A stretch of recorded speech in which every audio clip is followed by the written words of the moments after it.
Hey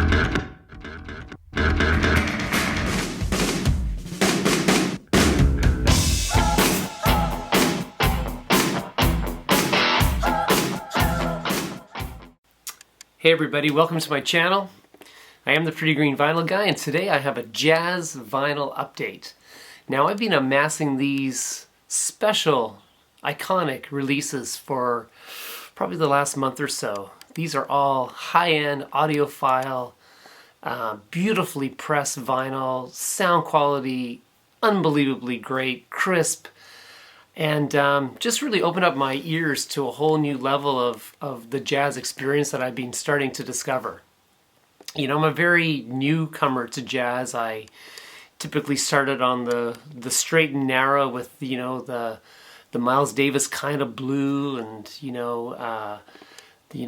the Chet Baker albums and Cannonball Adderley, and I got into a little bit of Coltrane and explored Miles Davis more, and I kind of stuck to those names that we all sort of know, and then I've sort of opened up beyond that, and of course I got a little bit of the bug, a little bit of the nip that is going on in the VC with these high-end sounding audiophile pressings, and I wanted some of them. I'm not gonna lie, I wanted some. I wanted to be in that club. I wanted to, see if I had an ear orgasm like everybody was talking about.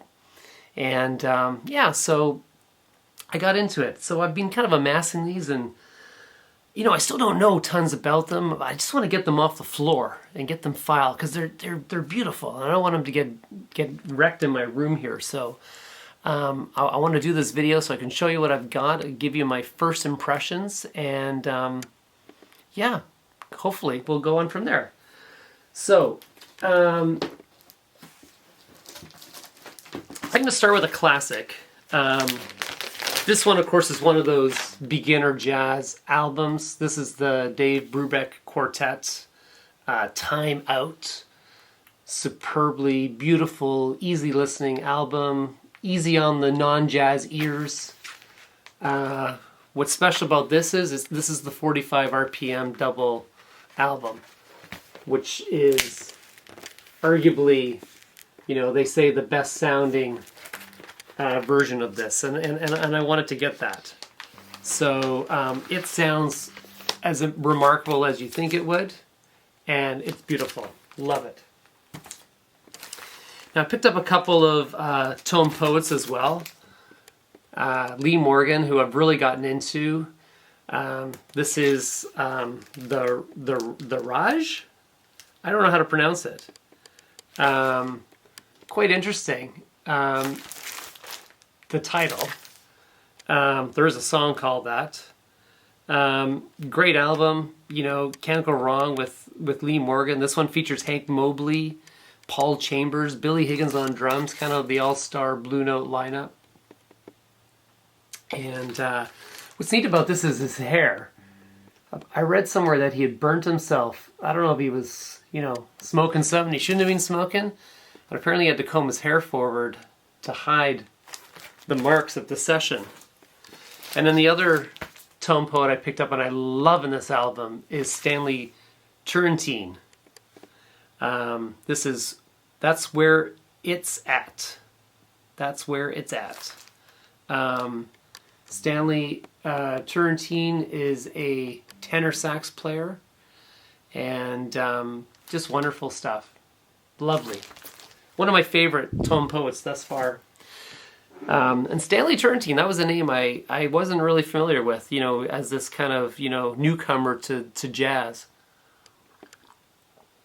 Good morning. It's morning here. It's a lovely March 31st, almost, we're into spring on Vancouver Island.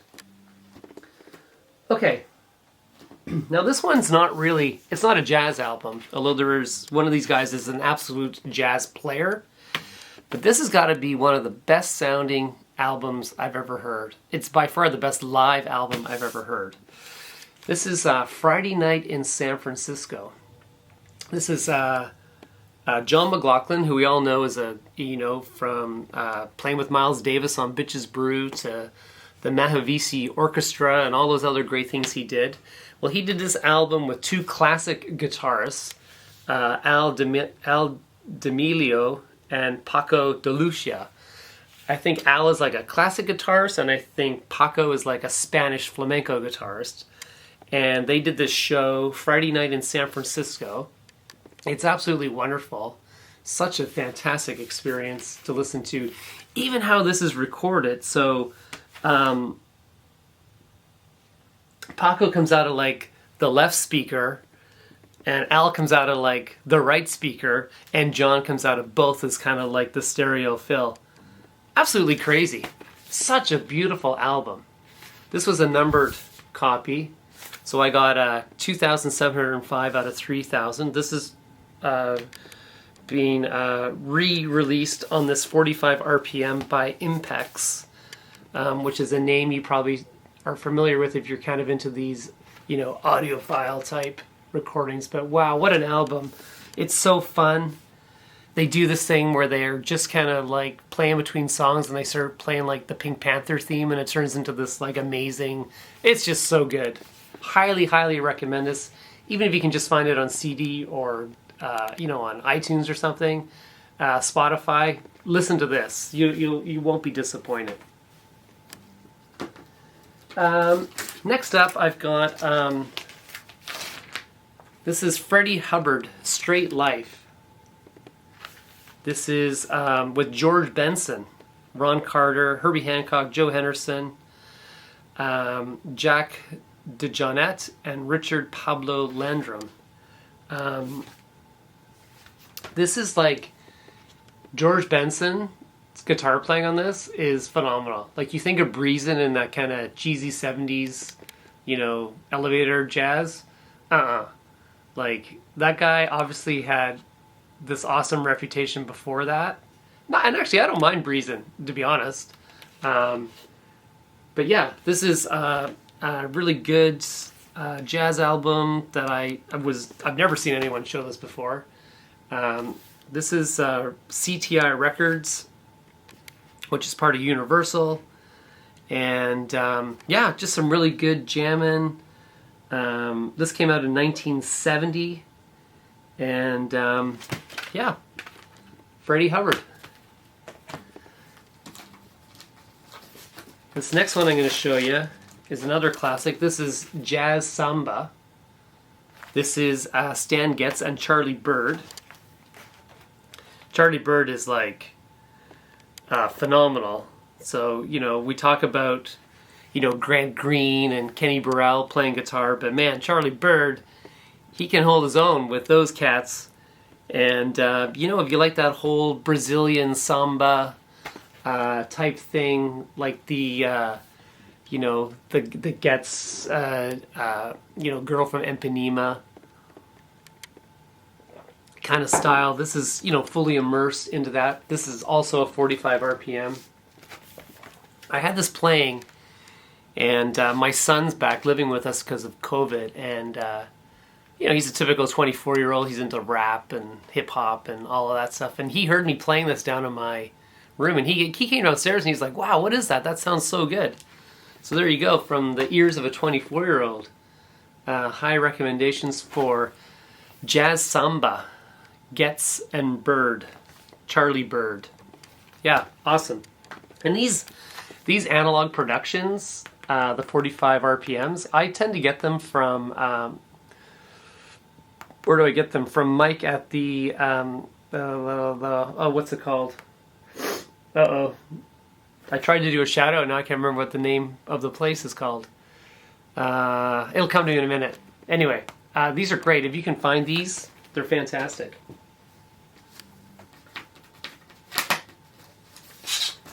This is Legrand Jazz. This is Michel Legrand. And I guess what I read about this online was that he was this French, you know, jazz musician.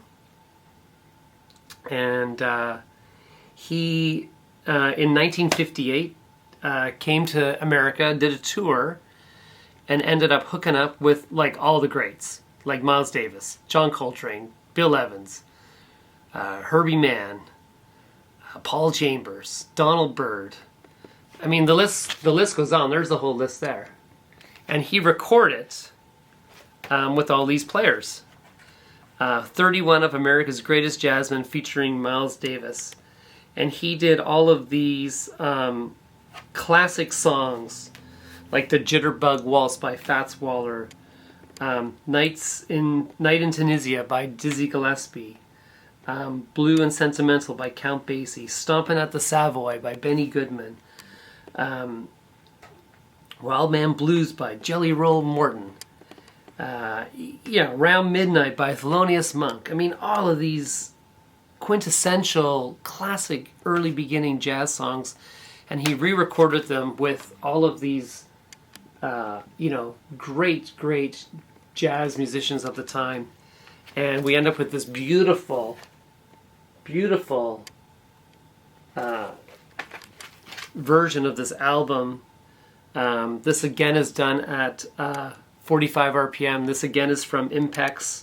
This was originally a Columbia recording, and I like how they did it with the old Columbia 6i on there. And it's beautiful. It's just it's a Sunday afternoon, cuddle up on the the little bench in front of the window with a nice book and a cup of coffee. And this is just in the background, beautiful stuff. Legrand Jazz, Michel Legrand. I don't know if I'm pronouncing this stuff right. Impex Records exclusive all analog 45 RPM edition, and it just sounds beautiful. So yeah, if you haven't seen that one, check it out. Another analog productions. Okay, that store, it's called the Ingroove. It's in Phoenix, Arizona. Mike Esposito, I believe, is the gentleman's name that owns it. He does these great videos every Thursday morning where he launches what he's gotten in, and they go on his website and they go like that. So if you're into this kind of stuff, that's where I've been sourcing. I feel very lucky because he never shipped to Canada, and I'd watch these videos and the drool would be going down my mouth and I'd be like, damn, how can I order that? And then about 8 weeks ago, I'm watching one of his videos and he started with, so, got a big announcement today. I'm going to be shipping to Canada. And I was like, yeah. So, yeah. And he has his list of the top 100 best sounding albums, analog albums of all time. And I've taken a lot of these from that list. And so, a lot of it's just been a leap of faith, but I haven't been disappointed. I like how he talks about music and how he explains things. And I maybe quickly pull it up on YouTube to see if I agree. And yeah, mostly I do. And that's what's been happening. All right, here we go. This is Headhunters by Herbie Hancock. Again, this is Analog Productions, 45 RPM.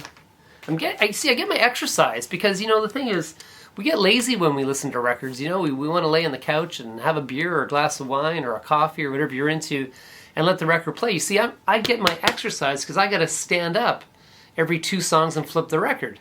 So it's killing 2 birds with 1 stone. I mean, really, it gets me up off the couch and I get this, this beautiful sound happening in my ears. Yeah, so kidding aside, Herbie Hancock's Headhunters, Watermelon Man, you may have heard that song. You've probably heard it on a movie soundtrack or something. Yeah, this is great stuff. Really, really great stuff. Totally different side of Herbie Hancock. Look how badass they look there, man. That just says the 70s right there, doesn't it? Look at Herbie. Yeah. Very cool. What else can I say? And then lastly, some Japanese jazz. This is Blow Up by the Aizawa Suzuki Trio / Quartet. Aizawa Suzuki, bass and cello, Sugano piano, and Fender piano. Really cool stuff. Like, really cool stuff. There was that, what was the tone poet that came out recently? Okay, so there's the Tone Poet that came out recently, the Bass on Top by Paul Chambers. And everyone talked about how it almost sounded like symphonic with the more like a cello bass.